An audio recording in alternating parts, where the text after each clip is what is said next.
33시간. 그 시간 동안 저는 죽음과 삶의 경계를 수없이 넘나들었습니다.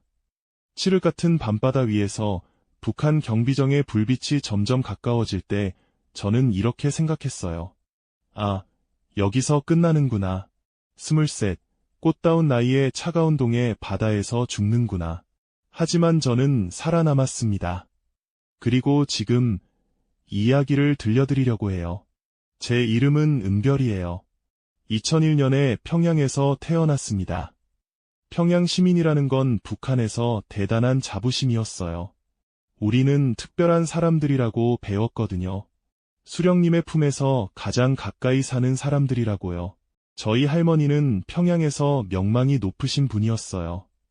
어릴 때부터 불경 공부를 하셨고 신기한 능력이 있으셨대요.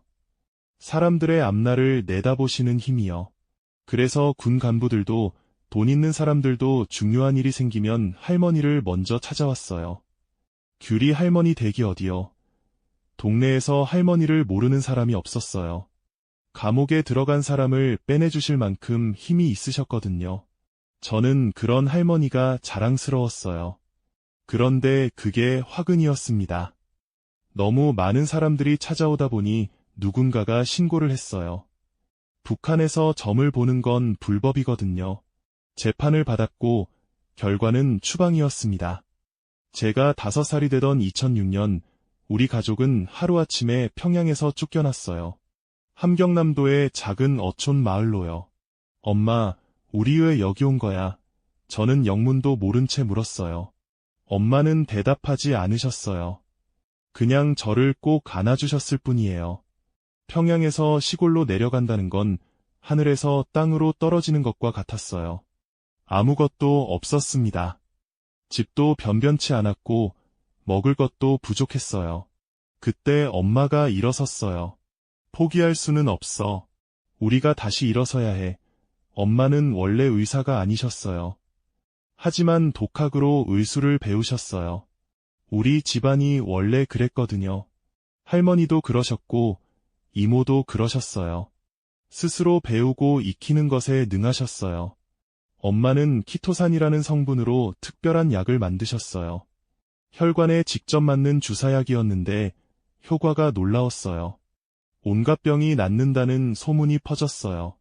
사람들이 찾아오기 시작했습니다. 처음에는 동네 사람들이었어요. 그 다음에는 옆 마을 사람들, 나중에는 평양에서까지 연락이 왔어요. 간부들이 엄마를 불렀습니다. 병원을 믿지 못하는 사람들이 많았거든요. 그렇게 세월이 흘렀어요. 저는 어촌에서 학교를 다녔습니다. 공부도 열심히 했지만 저한테는 특별한 재능이 있었어요. 탁구였습니다. 초등학교 4학년 때 지역대회에서 1등을 했어요. 엄마의 눈이 반짝였습니다. 은별아, 너 탁구 계속해볼래? 네, 엄마. 탁구 너무 좋아요. 엄마는 그때부터 저한테 어마어마한 투자를 하셨어요. 좋은 라켓을 사주셨고 코치를 붙여주셨어요. 엄마의 목표는 분명했습니다. 저를 평양으로 보내는 거였어요. 체육대학을 나오면 평양에서 살 수 있어. 지도원으로 배치받으면 다시 평양 시민이 되는 거야. 엄마는 늘 그 말씀을 하셨어요. 평양. 그곳은 엄마에게 그리움이었고 꿈이었고 되찾아야 할 고향이었습니다. 저는 14살이 되던 해에 평양으로 갔어요. 조선체육대학 전문과정에 입학했습니다. 탁구를 배우면서 평양에서 살게 된 거예요. 그런데 그 평양에서 저는 이상한 걸 느끼기 시작했어요. 뭔가 맞지 않았습니다. 학교에서 배우는 것들이요. 위대한 수령님, 친애하는 장군님, 경애하는 원수님. 매일 외우고 매일 노래하고 매일 충성을 맹세했어요. 하지만 저희 집에서는 그런 말을 한 적이 없었거든요. 할아버지, 할아버지. 어릴 때 할아버지가 뉴스를 보시다가 이렇게 말씀하셨어요. 저 돼지가 언제 죽을까? 할아버지는 그렇게 부르셨어요. 돼지라고요. 저희 집안은 원래 그랬어요. 안에서는 절대 충성심 같은 말을 꺼내지 않았어요. 2011년 제가 10살이 되던 해에 김정일이 죽었어요. 온 나라가 울었습니다. 저도 학교에서 울어야 했어요. 눈물이 안 나와서 손으로 눈을 비볐던 기억이 나요. 집에 와서 할아버지께 물었어요. 할아버지, 이제 통일되는 거야? 글쎄다. 더한 놈이 나올지도 모르지. 할아버지 말씀이 맞았어요. 김정은이 나왔습니다. 그리고 모든 게 더 나빠졌어요. 제가 20살이 되던 2020년, 김정은은 이상한 법을 만들었어요. 반동사상문화배격법, 청년교양보장법, 평양문화어보호법. 쉽게 말하면 한국 것은 무조건 금지라는 거였어요. 한국 드라마 보면 처벌, 한국 노래 부르면 처벌, 오빠라는 말 쓰면 처벌. 공개 재판에서 총살당한 사람들도 있었어요. 그런데 저는 이미 한국을 알고 있었습니다. 어촌에서 살 때 저희 집에는 비밀이 있었어요. 중국에서 밀수한 텔레비전이요. 안테나를 연결하면 한국 방송이 잡혔거든요. 처음에는 북한 방송이 나오다가 채널을 돌리면 한국 방송이 나왔어요.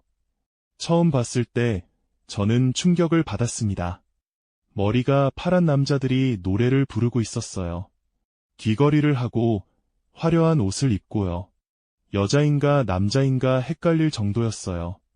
엄마, 저건 뭐야? 저 사람들 머리 왜 저래? 엄마도 놀라셨어요.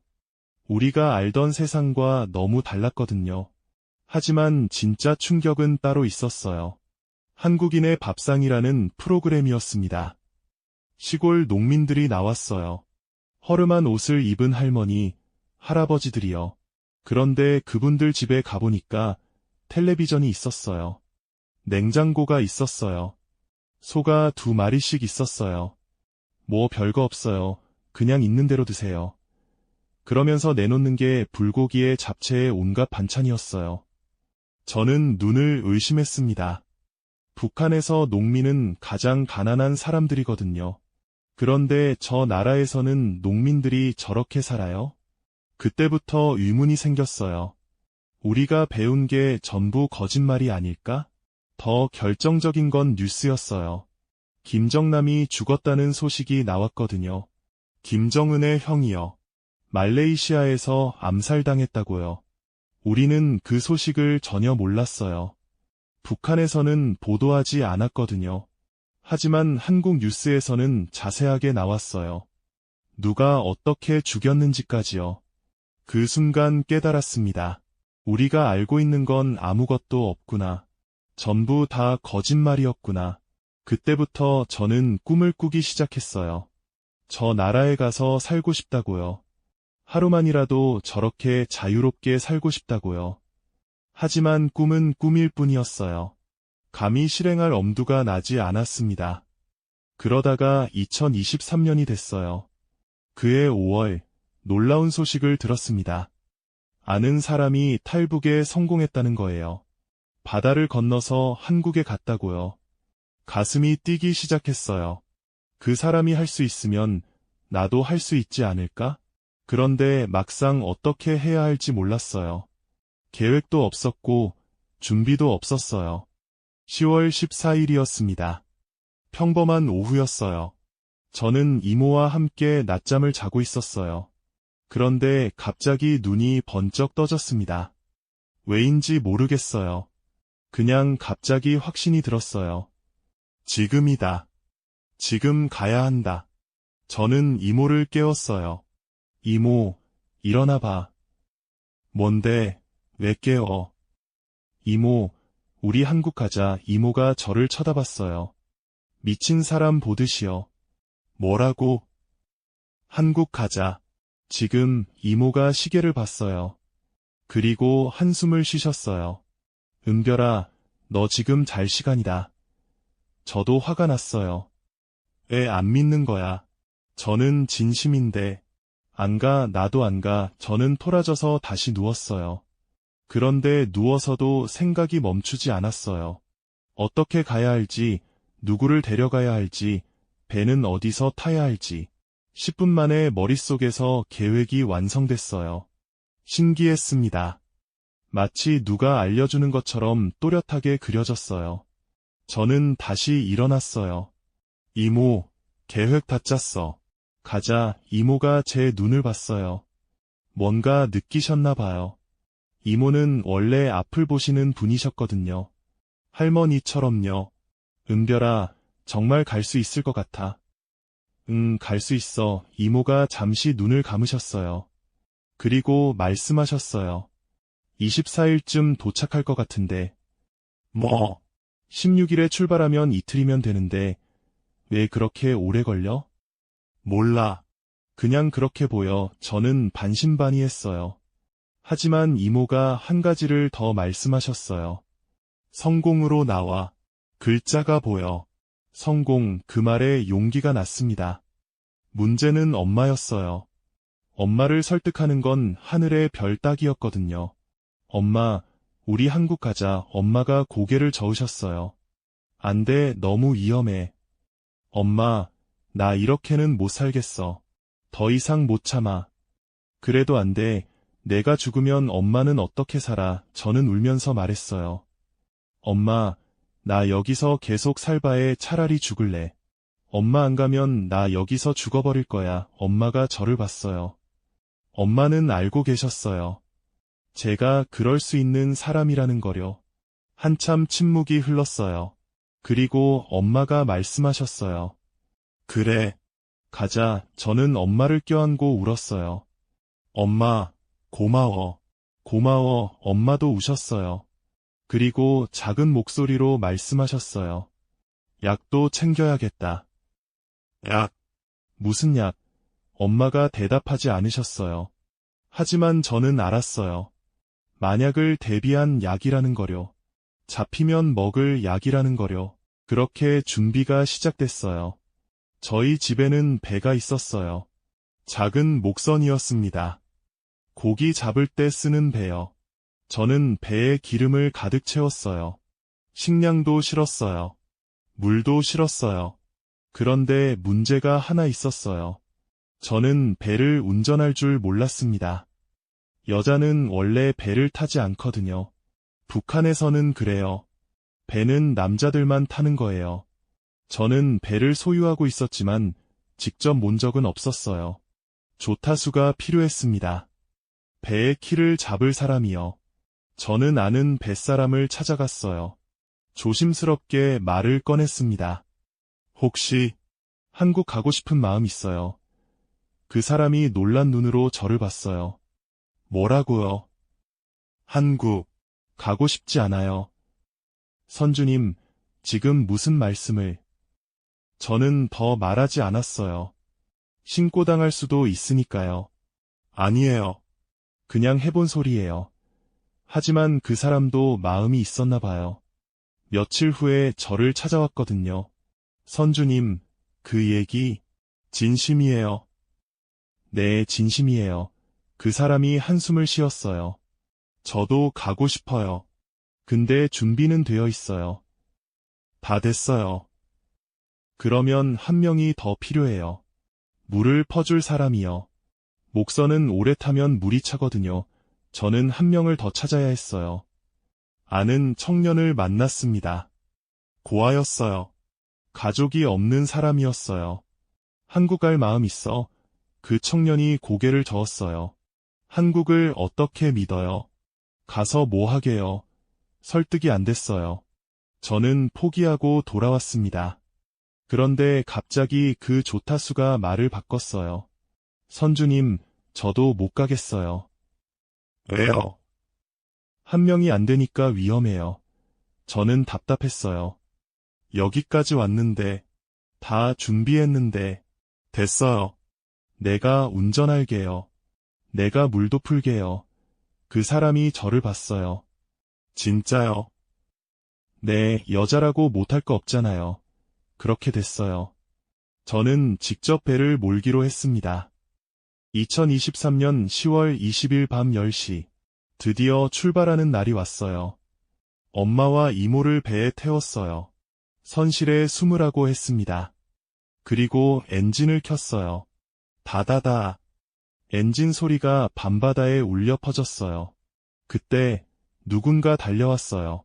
잠깐만요. 지금 밤 10시인데 어디 가는 거요? 부두 경비원이었어요. 심장이 멎는 것 같았습니다.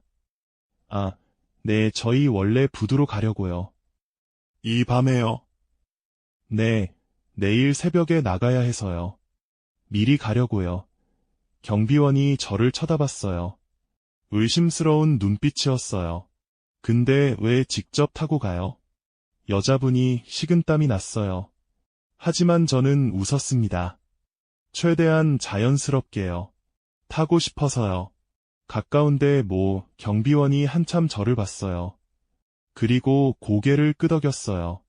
아이고, 그럴 수도 있겠네. 놀랐잖아요. 밤에 갑자기 나가시길래 저는 웃으며 배를 몰았어요. 부두를 빠져나갔습니다. 그리고 방향을 틀었어요. 원래 부두가 아닌 먼 바다 쪽으로요. 심장이 미친 듯이 뛰었어요. 이제 돌아갈 수 없었습니다. 목표는 속초였어요. 직선거리로는 12시간 정도. 하지만 저는 일부러 멀리 돌아가기로 했어요. 경비정을 피하려면 그래야 했거든요. 밤바다는 무서웠어요. 아무것도 보이지 않았습니다. 그냥 검은 물결만 출렁거렸어요. 파도 소리만 들렸고요. 엄마가 선실에서 나오셨어요. 은별아, 괜찮아? 네, 엄마. 들어가 있어요. 무섭지 않아? 안 무서워요. 거짓말이었어요. 너무 무서웠습니다. 하지만 내색할 수 없었어요. 몇 시간이 흘렀어요. 동쪽 하늘이 조금씩 밝아지기 시작했습니다. 그때 조타수가 소리쳤어요. 저기 불빛이, 멀리서 불빛이 보였어요. 점점 가까워지고 있었습니다. 뭐야? 우리 쪽 경비정이야. 아니, 저건 북한 경비정이었어요. 피가 얼어붙는 것 같았습니다. 그들이 우리를 발견한 거예요. 빨리, 속도 올려, 엔진을 최대로 돌렸어요. 배가 부르릉 소리를 내며 앞으로 나갔습니다. 하지만 목선이 경비정을 어떻게 따돌려요. 그들은 점점 가까워졌어요. 그때 파도가 쳤어요. 쾅! 거대한 파도가 우리 배를 들어 올렸어요. 그리고 앞으로 휙 밀어졌습니다. 뒤에서 또 파도가 왔어요. 다시 밀어졌어요. 신기했어요. 파도가 우리를 도와주는 것 같았습니다. 경비정은 큰 배라서 파도에 흔들렸어요. 속도가 줄었습니다. 우리와의 거리가 좁혀지지 않았어요. 조금만 더 버텨. 저는 이를 악물었어요. 키를 꽉 잡았습니다. 파도는 점점 더 거세졌어요. 배가 하늘로 솟았다가 바닥으로 떨어졌어요. 토할 것 같았습니다. 하지만 멈출 수 없었어요. 얼마나 지났을까요? 어느 순간 경비정의 불빛이 사라졌어요. 갔어? 조타수가 떨리는 목소리로 물었어요. 멈췄어. 돌아갔어. 저는 그 자리에 주저앉았어요. 온몸에 힘이 풀렸습니다. 하지만 아직 끝이 아니었어요. 북방 한계선을 넘어야 했습니다. 해가 떠올랐어요. 맑은 아침이었습니다. 바다가 반짝거렸어요. 그리고 저 멀리 배 한 척이 보였어요. 저건 뭐야? 제가 본 배는 북한 배가 아니었어요. 생긴 게 달랐습니다. 훨씬 크고 훨씬 깨끗했어요. 한국 배 아니야. 심장이 터질 것 같았어요. 저는 손을 흔들었습니다. 미친 듯이 흔들었어요. 여기요. 여기. 우리 여기 있어요. 그 배가 우리 쪽으로 다가왔어요. 점점 가까워졌습니다. 그리고 누군가가 밧줄을 던졌어요. 잡으세요. 잡아요. 저는 밧줄을 잡았어요. 손이 떨렸습니다. 배 위에서 사람들이 우리를 끌어올렸어요. 갑판에 발이 닿는 순간 저는 무릎을 꿇었습니다. 감사합니다. 감사합니다. 눈물이 쏟아졌어요. 멈출 수가 없었습니다. 엄마와 이모도 올라왔어요. 우리 셋은 서로를 껴안고 울었습니다. 33시간이었어요. 죽음의 바다를 건너는데 33시간이 걸렸습니다. 이모의 예언이 맞았어요. 10월 24일, 우리는 한국 땅에 발을 디뎠습니다. 발밑에 닿는 땅이 낯설었어요. 하지만 따뜻했습니다. 저는 하늘을 올려다봤어요. 같은 하늘인데 왜 이렇게 다르게 느껴질까요? 자유. 그 단어가 처음으로 가슴에 와닿았습니다. 하지만 이야기는 여기서 끝이 아니에요. 한국에 와서도 저는 많은 일을 겪어야 했습니다. 적응하는 건 쉽지 않았거든요. 때로는 돌아가고 싶다는 생각도 했어요. 그때 갑자기 북에서 연락이 왔어요. 제가 떠난 후에 무슨 일이 생겼다고요. 그 소식을 듣는 순간 저는 다리에 힘이 풀렸습니다. 저희가 떠난 직후 보이부에서 집에 들이닥쳤대요. 문을 부수고 들어와서 집안을 뒤졌다고요. 할머니는 그 자리에서 끌려가셨어요. 80이 넘은 노인을 짐승처럼 끌고 갔다고요. 그 소식을 전해 들었을 때 저는 바닥에 주저앉았어요. 할머니, 할머니. 목소리가 나오지 않았습니다. 가슴이 찢어지는 것 같았어요. 엄마도 우셨어요. 이모도 우셨어요. 우리 셋은 좁은 하나원 방에서 밤새 울었습니다. 할머니는 우리 때문에 잡혀가신 거예요. 우리가 도망쳤으니까 남은 가족이 대신 벌을 받은 거예요. 북한은 그런 나라거든요. 연자제라고 해요. 한 사람이 죄를 지으면 3대가 벌을 받아요.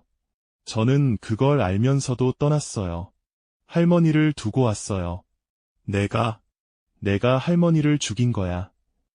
저는 머리를 쥐어뜯었어요. 미칠 것 같았습니다. 엄마가 저를 안아주셨어요. 은별아, 내 잘못이 아니야. 우리 모두의 선택이었어. 하지만 엄마, 할머니도 알고 계셨어. 우리가 떠나면 어떻게 될지. 그래도 가라고 하셨어. 저는 그제야 기억났어요.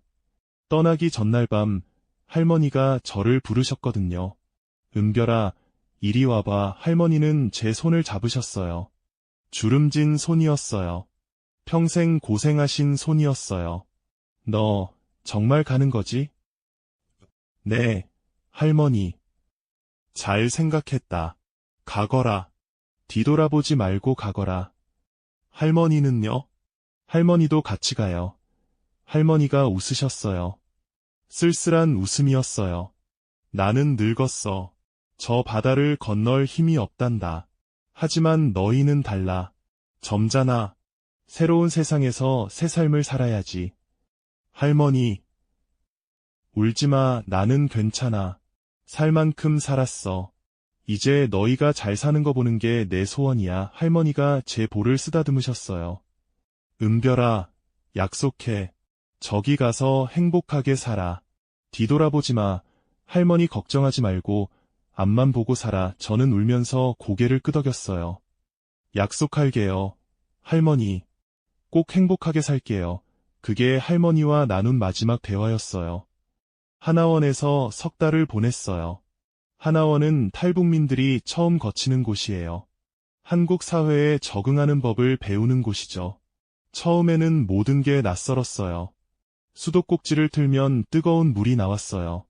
북한에서는 상상도 못할 일이었어요. 저희는 늘 물을 데워서 썼거든요. 엄마, 이거 봐, 물이 뜨거워. 저는 신기해서 소리쳤어요. 엄마도 놀라셨어요. 세상에, 이게 어떻게 되는 거야? 우리는 한참 동안 수도꼭지만 들여다봤어요. 마트에 처음 갔을 때는 더 놀랐어요. 먹을 게 산더미처럼 쌓여 있었거든요. 과일, 채소, 고기, 생선. 없는 게 없었어요. 이걸 다 살 수 있어? 네, 돈만 있으면요. 안내해 주시는 분이 말씀하셨어요. 저는 멍하니 서 있었습니다. 북한에서는 배급이 끊긴 지 오래됐어요. 장마당에서 사야 했는데 그것도 늘 부족했거든요.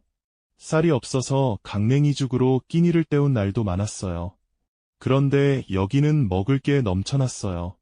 버리는 음식도 있다고 하더라고요. 이게 진짜 같은 한반도야. 저는 혼잣말을 했어요. 하지만 적응하는 건 쉽지 않았어요.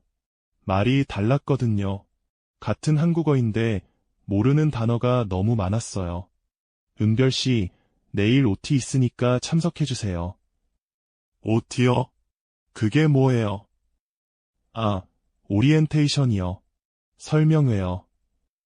아, 네. 영어 단어가 섞인 말들이 어려웠어요. 북한에서는 영어를 거의 안 썼거든요. 컴퓨터, 스마트폰, 인터넷, 다 처음 듣는 말이었어요. 스마트폰은 특히 힘들었어요.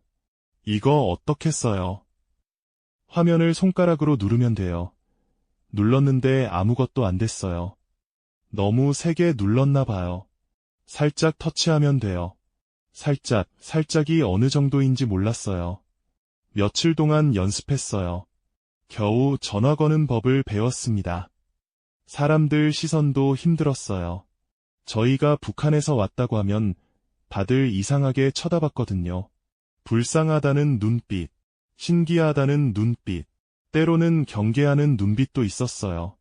북한에서 왔어요. 거기 진짜 밥 못 먹어요. 김정은 실제로 봤어요. 거기 사람들 다 세뇌당한 거 아니에요. 질문들이 쏟아졌어요. 대답하기 싫은 질문도 많았어요. 저는 점점 입을 다물게 됐어요. 북한에서 왔다는 말을 안 하게 됐습니다. 하나원을 나온 후 저희는 작은 임대 아파트에 들어갔어요. 정부에서 지원해 준 거예요. 처음으로 우리만의 집이 생겼어요. 북한에서도 집은 있었지만 진짜 우리 집은 아니었거든요. 국가 소유였으니까요. 엄마, 여기가 우리 집이야. 그래, 우리 집이야. 엄마가 눈물을 글썽이셨어요. 은별아, 우리가 해냈어. 진짜 해냈어. 저도 울었어요. 기쁜 눈물이었어요. 하지만 기쁨은 오래가지 않았어요. 엄마가 아프시기 시작했거든요. 처음에는 그냥 피곤한 줄 알았어요. 탈북하느라 고생하셨으니까요. 그런데 날이 갈수록 얼굴이 창백해지셨어요. 밥도 잘 못 드셨어요. 엄마, 병원 가자. 괜찮아. 좀 쉬면 나을 거야. 엄마는 병원 가시는 걸 싫어하셨어요. 북한에서 병원을 못 믿었던 버릇이 남아 있었거든요.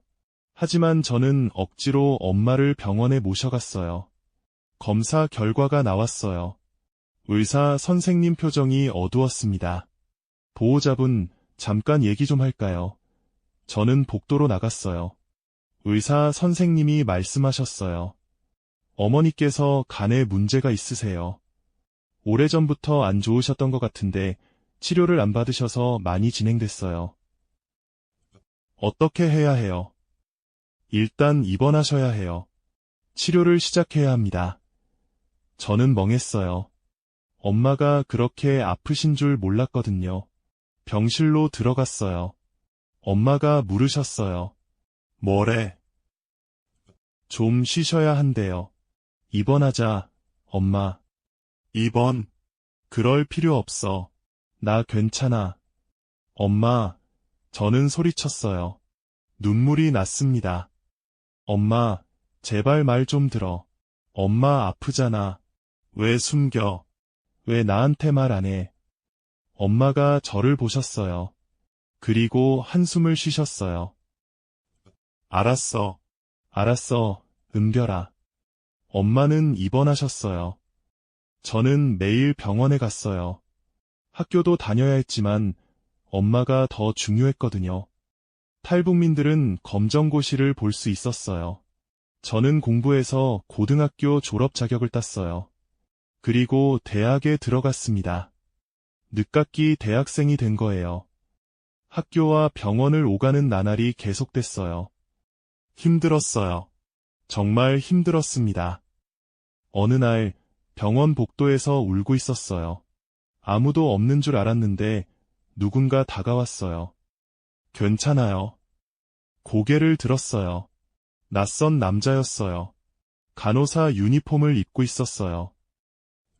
네, 괜찮아요. 울고 있으면서 괜찮다고요. 그 사람이 웃었어요. 따뜻한 웃음이었어요. 저기 벤치에 앉아요. 물 가져다 줄게요. 저는 멍하니 앉았어요. 그 사람이 물을 가져왔어요. 천천히 마셔요. 감사합니다. 물을 마시니까 조금 진정이 됐어요. 어머니 많이 편찮으세요? 네. 저도 어머니 돌아가셨을 때 많이 울었어요. 그래서 알아요. 그 마음. 저는 그 사람을 봤어요. 눈이 슬퍼 보였어요. 힘들면 울어도 돼요. 울면 좀 나아지거든요. 그 말에 또 눈물이 났어요. 저는 한참을 울었습니다. 그 사람은 옆에서 가만히 있어줬어요. 그게 준혁 씨와의 첫 만남이었어요. 준혁 씨는 간호사였어요. 엄마가 입원한 병동에서 일하고 있었어요. 32살이었고 저보다 8살 많았어요. 처음에는 그냥 친절한 사람이라고 생각했어요. 병원에서 일하니까 환자 보호자한테 친절한 거라고요. 그런데 준혁 씨는 유독 저한테 잘해줬어요. 은별 씨, 밥 먹었어요. 아, 아직요. 이거 드세요. 제가 싸운 건데 많아서요. 도시락을 건네줬어요. 따뜻한 밥이었습니다. 이거 준혁 씨 밥인데 어떻게? 괜찮아요. 저 많이 먹으면 살쪄요. 준혁 씨가 웃었어요. 저도 웃었습니다. 오랜만에 웃었어요. 그렇게 조금씩 가까워졌어요. 준혁 씨는 제가 북한에서 왔다는 걸 알고도 이상하게 보지 않았어요. 오히려 궁금해했어요. 거기서 뭐 하고 살았어요? 저 탁구했어요. 탁구요? 잘 쳐요. 좀 쳤어요. 나중에 한번 붙어볼까요? 저도 탁구 좋아하거든요. 좋아요. 저는 설렜어요. 누군가와 탁구를 친다는 게요. 북한에서는 꿈이었는데 여기서는 그냥 할 수 있었어요. 엄마 상태가 조금씩 좋아졌어요. 치료가 듣고 있었거든요. 은별아, 너 요즘 표정이 밝아졌다. 엄마가 말씀하셨어요. 그래요? 무슨 좋은 일 있어? 아니, 그냥요. 저는 얼굴이 빨개져서 고개를 숙였어요. 엄마가 웃으셨어요. 숨겨도 다 알아. 누구야? 누가 우리 은별이 마음을 훔쳐갔어? 엄마. 저는 부끄러워서 도망쳤어요. 엄마 웃음소리가 뒤에서 들렸습니다. 준혁 씨와 데이트를 시작했어요. 첫 데이트는 탁구장이었어요. 저는 긴장해서 손이 떨렸어요. 긴장했어요. 조금요. 저도 긴장돼요. 은별 씨가 잘 친다고 했잖아요. 공을 주고받기 시작했어요. 처음에는 서로 살살 쳤어요. 그런데 저도 모르게 실력이 나왔어요. 스매시를 날렸습니다. 퍽. 준혁 씨가 공을 놓쳤어요. 우와, 진짜 잘 친다. 죄송해요. 너무 세게 쳤나요? 아니, 진짜 멋있어요. 한 번 더 해봐요. 저는 웃으면서 공을 쳤어요.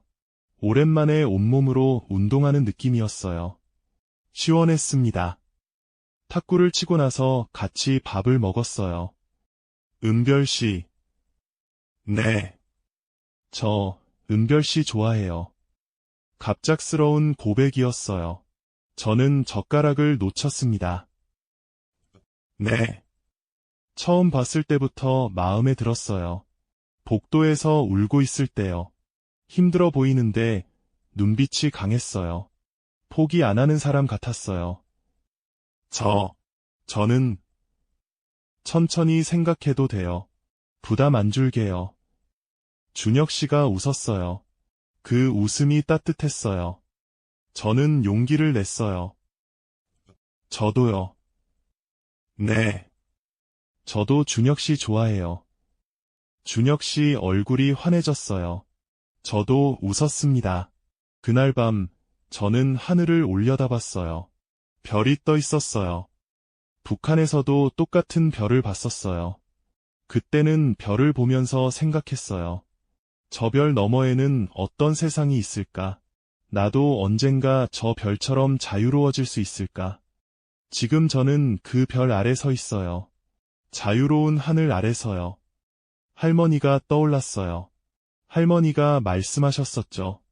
행복하게 살라고요. 할머니, 나 행복해지려고 해요. 약속 지킬게요. 저는 속으로 말했어요. 그로부터 몇 달이 지났어요. 엄마가 퇴원하셨어요. 완치는 아니었지만 집에서 약 먹으면서 지낼 수 있을 정도로 좋아지셨어요. 엄마, 이제 집에 가자. 그래, 가자. 엄마 손을 잡고 병원을 나왔어요. 햇살이 따뜻했습니다. 준혁 씨가 차를 가지고 왔어요. 우리를 태워주려고요. 어머니, 안녕하세요. 어머, 이 청년이 그 사람이야. 엄마가 저를 보며 웃으셨어요. 저는 얼굴이 빨개졌어요. 엄마, 그냥 타. 예, 바르네. 마음에 들어. 엄마가 준혁 씨 손을 잡으셨어요. 우리 은별이 잘 부탁해요. 네, 어머니. 제가 잘 할게요. 저는 그 모습을 보면서 울컥했어요. 이게 행복이구나. 이런 게 행복이구나. 1년이 지났어요. 저는 대학교 2학년이 됐어요. 엄마는 건강을 되찾으셨어요. 이모도 일자리를 구해서 일하고 계셨어요. 준혁 씨와는 여전히 잘 만나고 있었어요. 결혼 이야기도 슬슬 나왔습니다. 어느 날 준혁 씨가 진지하게 말했어요. 은별 씨, 우리 부모님 만나볼래요? 심장이 덜컥 내려앉았어요. 부모님이요? 네, 우리 엄마 아빠가 은별 씨 보고 싶다고 하셔서요. 저는 무서웠어요. 준혁 씨 부모님이 저를 어떻게 볼까요? 북한에서 왔다고 하면 싫어하시지 않을까요? 저 괜찮을까요? 당연하죠. 은별 씨가 어디서 왔든 상관없어요. 제가 좋아하는 사람인데. 준혁 씨가 제 손을 잡았어요. 같이 가요. 제가 옆에 있을게요. 저는 고개를 끄덕였어요. 준혁 씨 부모님 댁에 갔어요. 경기도의 작은 아파트였어요. 문이 열렸어요. 준혁 씨 어머니가 계셨어요.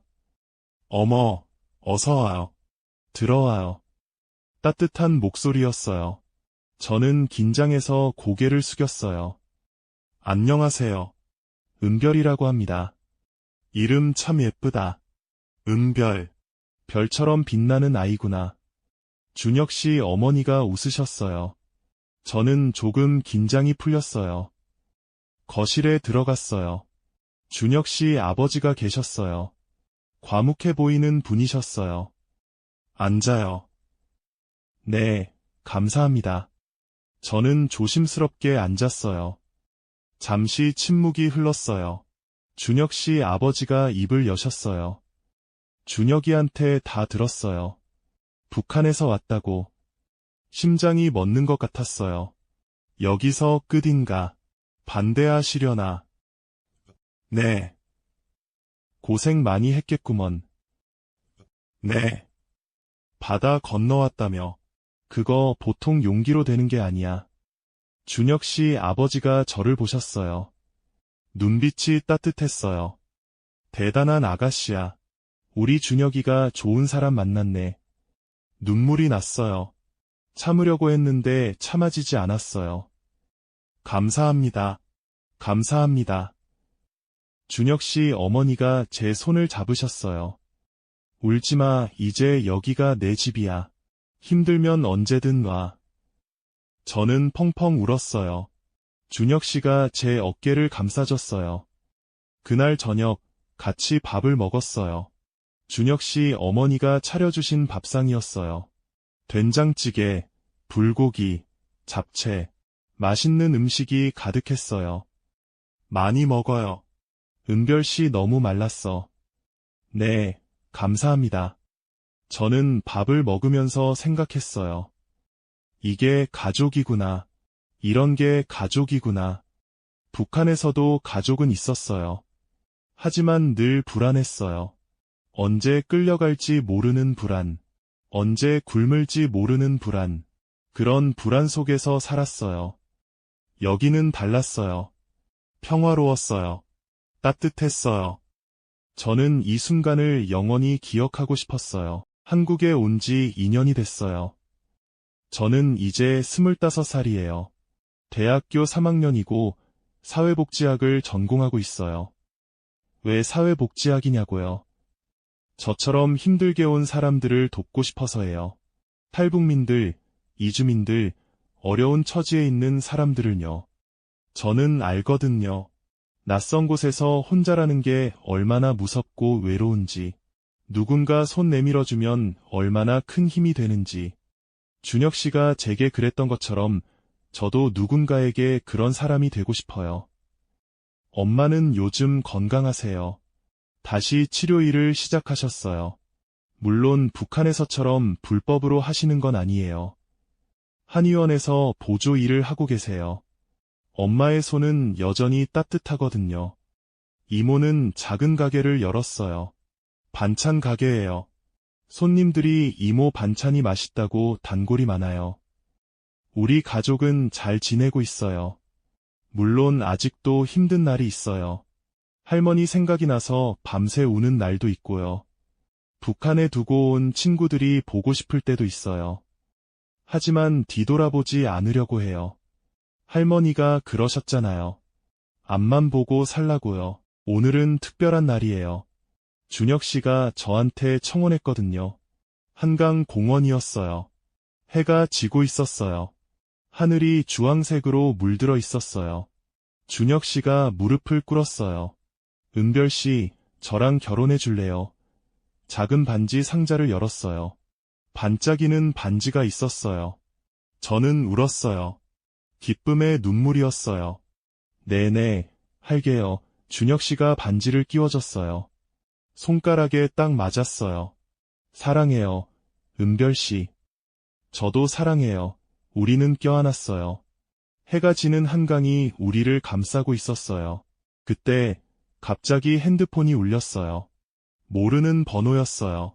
중국 번호 같았어요. 저는 전화를 받았어요. 여보세요. 은별이, 낯선 목소리. 아니, 낯선 게 아니었어요.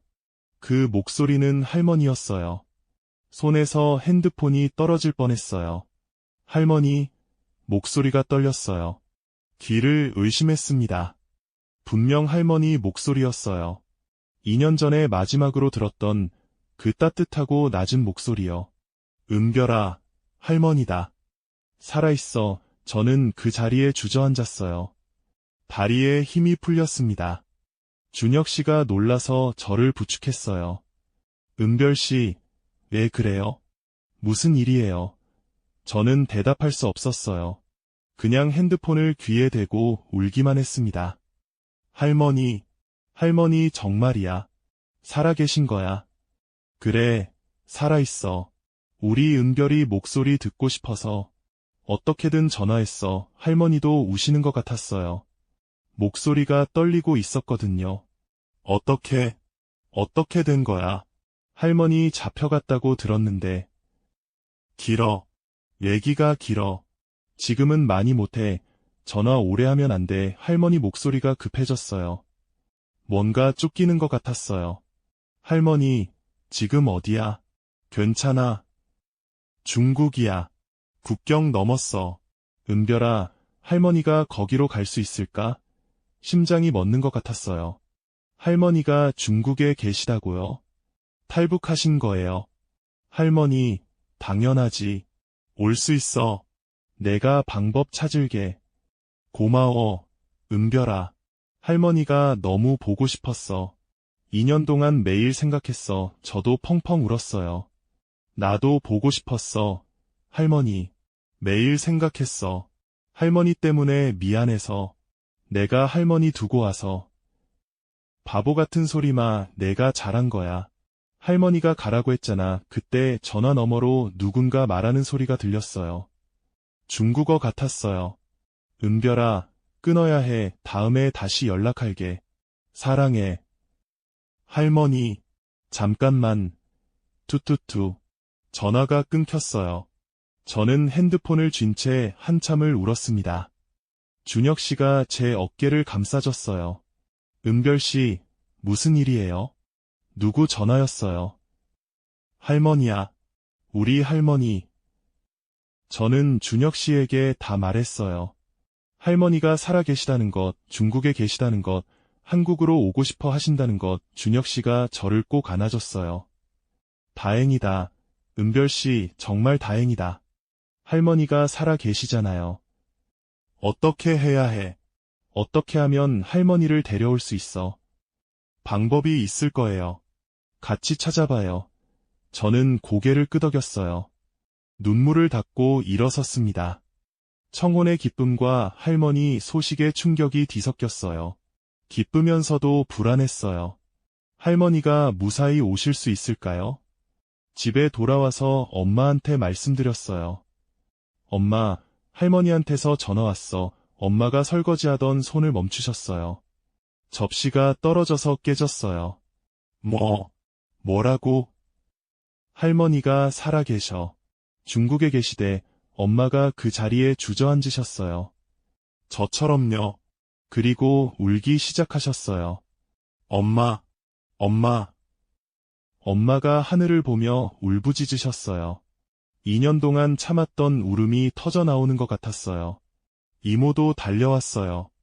무슨 일이냐고 물으셨어요. 저는 똑같이 말씀드렸어요.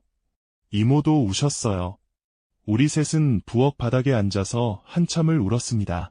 어떻게 탈출하신 거야? 엄마가 물으셨어요. 몰라. 전화가 짧았어. 다음에 다시 연락한다고 하셨어. 중국이면 아직 위험해. 잡히면 강제 송환당해. 이모가 말씀하셨어요. 맞는 말이었어요. 중국에서 탈북민이 잡히면 북한으로 돌려보내거든요. 그러면 끝이에요. 수용소에 갇히거나 최악의 경우에는 처형당해요. 빨리 방법을 찾아야 해. 저는 다음 날부터 여기저기 알아보기 시작했어요. 탈북민 지원단체에 연락했어요. 어떻게 하면 중국에 계신 분을 데려올 수 있는지 물었습니다. 쉽지 않아요. 중국에서 제3국으로 이동해야 해요. 태국이나 몽골로요. 거기서 한국 대사관에 가면 들어올 수 있어요. 그러면 어떻게 해야 해요? 브로커를 써야 해요. 비용이 많이 들어요. 얼마나요? 한 분당 2천만 원에서 3천만 원 정도요. 숨이 막혔어요. 2천만 원, 저한테는 너무 큰 돈이었습니다. 브로커가 할머니와 연락을 취했어요. 저는 하루하루 초조하게 기다렸습니다. 며칠 후 할머니한테서 다시 전화가 왔어요. 은별아. 할머니, 괜찮아. 여기 사람들이 잘 챙겨줘.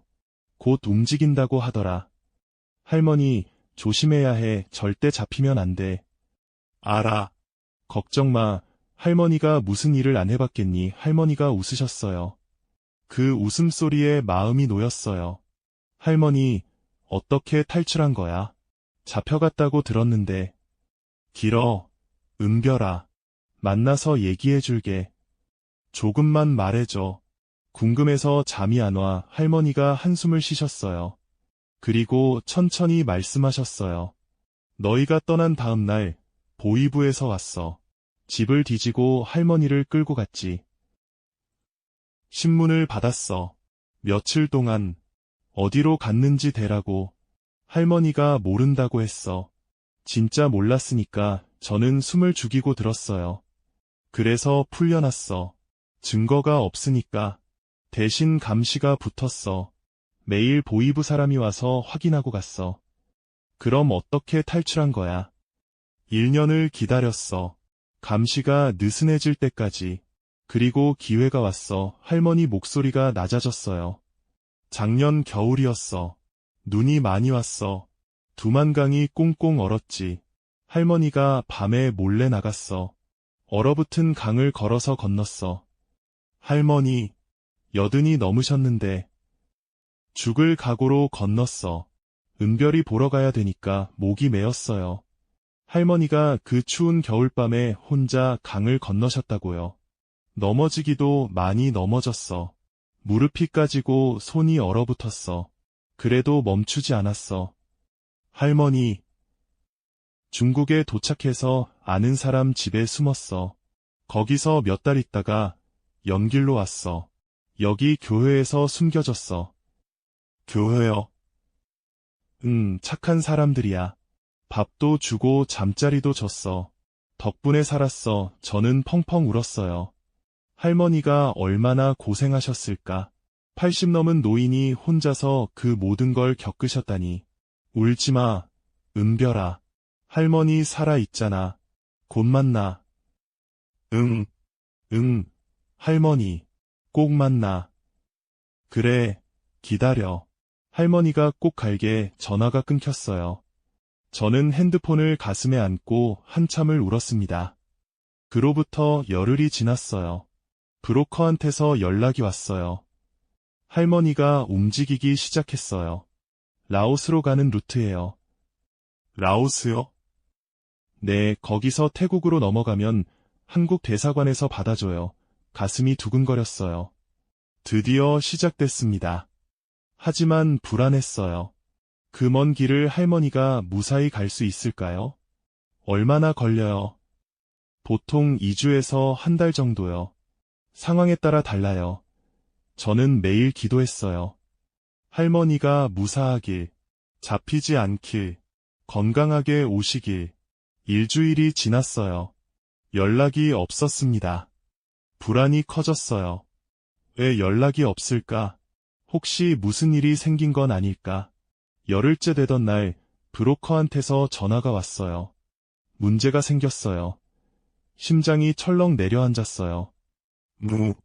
무슨 문제요? 할머니가 아프세요. 이동 중에 쓰러지셨어요. 뭐라고요? 지금 안전한 곳에 숨겨뒀어요. 의사를 불러서 치료하고 있어요. 어디요? 어디 아프신 거예요? 심장이래요. 무리하셔서 그런 것 같아요. 눈앞이 캄캄했어요. 할머니가 쓰러지셨다고요. 어떡해요? 할머니가 일단 좀 쉬셔야 해요. 상태가 나아지면 다시 이동할게요. 전화를 끊고 저는 주저앉았어요. 엄마한테 말씀드렸더니 엄마도 우셨어요. 엄마, 할머니 돌아가시면 어떡해? 그런 말 마. 할머니는 강한 분이야. 꼭 이겨내실 거야. 엄마가 저를 안아주셨어요. 하지만 엄마 목소리도 떨리고 있었어요. 일주일이 더 지났어요. 연락이 왔어요. 할머니 상태가 좋아지셨대요. 다행히 많이 나아지셨어요. 다시 이동 시작할게요. 정말요? 할머니 괜찮으신 거예요.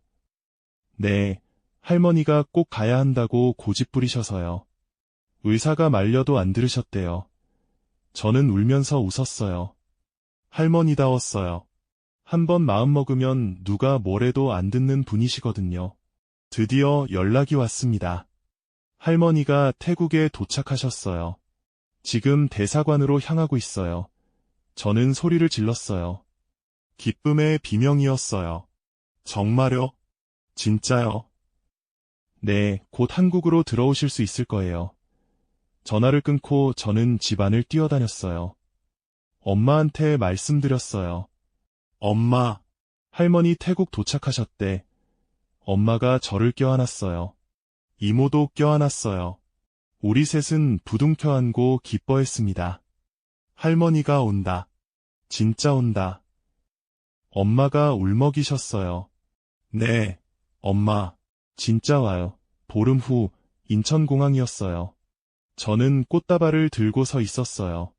엄마, 이모, 준혁 씨도 함께였어요. 입국장 문이 열렸어요. 사람들이 쏟아져 나왔습니다. 저는 눈을 크게 뜨고 찾았어요. 할머니를 찾았어요. 그리고 봤어요. 휠체어를 탄 작은 노인이 나오고 있었어요. 머리가 하얗고 얼굴이 주름투성이었어요. 2년 전보다 훨씬 수척해지셨어요. 하지만 틀림없었어요. 우리 할머니였습니다. 할머니, 저는 달려갔어요. 꽃다발을 떨어뜨리고 할머니 앞에 무릎을 꿇었어요. 할머니, 할머니. 할머니가 제 얼굴을 만지셨어요. 주름진 손으로요. 은별아, 우리 은별이. 할머니도 우셨어요. 저도 울었어요. 엄마도 달려와서 울었어요. 이모도요. 공항에서 우리 가족은 한참을 울었습니다. 지나가는 사람들이 쳐다봤지만 상관없었어요. 2년 만이었어요. 생사도 모르던 할머니를 다시 만났어요. 할머니, 고생 많았어. 정말 많았어. 아니야. 너희 보니까 다 괜찮아. 이제 다 괜찮아. 할머니가 웃으셨어요. 눈물 속에서 웃으셨어요. 저는 할머니 손을 꼭 잡았어요. 이제 안 놓을 거예요. 절대로요. 집에 돌아와서 할머니를 모셨어요. 할머니는 많이 약해져 계셨어요. 걷는 것도 힘들어 하셨고, 숨도 가빠하셨어요. 2년 동안 얼마나 고생하셨는지 몸이 말해주고 있었어요. 할머니, 이제 푹 쉬어. 아무 걱정 마. 응, 은별아. 여기가 천국이구나. 진짜 천국이야. 할머니가 방 안을 둘러보셨어요. 작은 임대 아파트였지만 할머니 눈에는 궁전처럼 보이셨나 봐요. 따뜻하고 밥 걱정 없고 무섭지도 않고 이게 천국이지 뭐야. 저는 웃었어요. 할머니 말씀이 맞았어요. 여기는 천국이었어요. 자유로운 천국이요. 저녁을 차렸어요. 엄마가 할머니 좋아하시는 음식을 준비하셨어요. 된장찌개, 고등어구이, 시금치나물. 엄마, 이거 다 내가 좋아하는 거잖아. 할머니가 눈물을 글썽이셨어요. 당연하죠. 어머니, 얼마나 기다렸는데요. 엄마가 할머니한테 밥을 떠드렸어요. 할머니가 한 숟갈 드시고는 눈물을 뚝뚝 흘리셨어요. 맛있다. 이렇게 맛있는 밥은 처음이야. 우리 모두 울면서 밥을 먹었어요.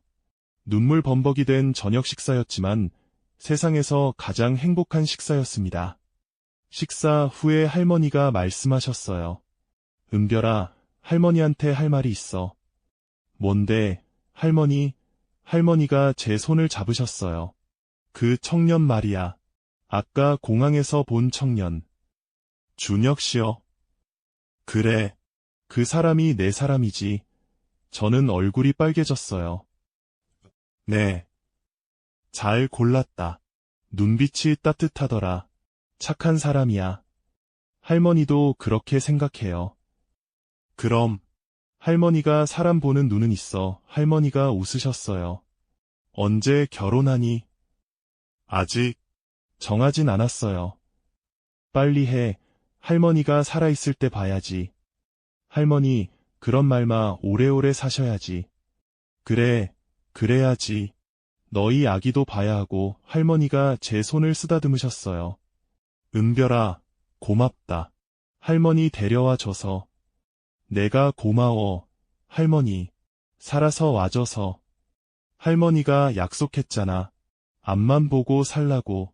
근데 할머니가 그 약속 먼저 지켰네. 앞만 보고 왔어. 여기까지. 저는 할머니를 껴안았어요. 뼈만 앙상한 할머니였지만 그 어느 때보다 따뜻했습니다. 밤이 깊었어요. 할머니가 주무시는 방문을 살짝 열었어요. 할머니가 편안하게 주무시고 계셨어요. 포고는 소리가 들렸어요. 저는 창가에 섰어요. 밤하늘에 별이 떠 있었어요. 2년 전 바다를 건너던 그 밤에도 별이 떠 있었어요. 그때 저는 두려웠습니다. 죽을 수도 있다고 생각했어요. 하지만 지금 저는 여기 서 있어요. 가족과 함께, 사랑하는 사람과 함께. 할머니가 말씀하셨던 것처럼 저는 앞만 보고 살아왔어요. 힘들어도 포기하지 않았어요. 그리고 지금 이렇게 행복합니다. 문득 북한에서의 기억이 떠올랐어요. 억압받던 날들, 두려웠던 날들, 배고팠던 날들. 하지만 그 모든 게 지나갔어요. 이제 새로운 삶이 시작됐습니다. 핸드폰이 울렸어요. 준혁 씨였어요. 은별 씨, 할머니 잘 주무세요. 응, 잘 주무셔. 다행이다. 은별 씨도 이제 자요. 내일 할머니 모시고 병원 가야 하잖아요. 응, 그래야지. 은별 씨. 응. 사랑해요. 저는 웃었어요. 나도 사랑해. 전화를 끊고 저는 다시 하늘을 올려다봤어요. 별이 반짝이고 있었어요. 마치 할머니 이름처럼요. 은별, 은빛별. 저는 이제 더 이상 혼자가 아니에요. 가족이 있고, 사랑이 있고, 미래가 있어요. 33시간의 항해가 저를 여기까지 데려왔어요. 그리고 이제 새로운 항해가 시작됩니다. 이번 영상 어떠셨나요? 영상을 마치면서 구독과 좋아요 눌러주시면 영상 제작에 큰 힘이 됩니다. 다음 영상에서도 실감나는 북한 이야기 들려드리겠습니다. 감사합니다.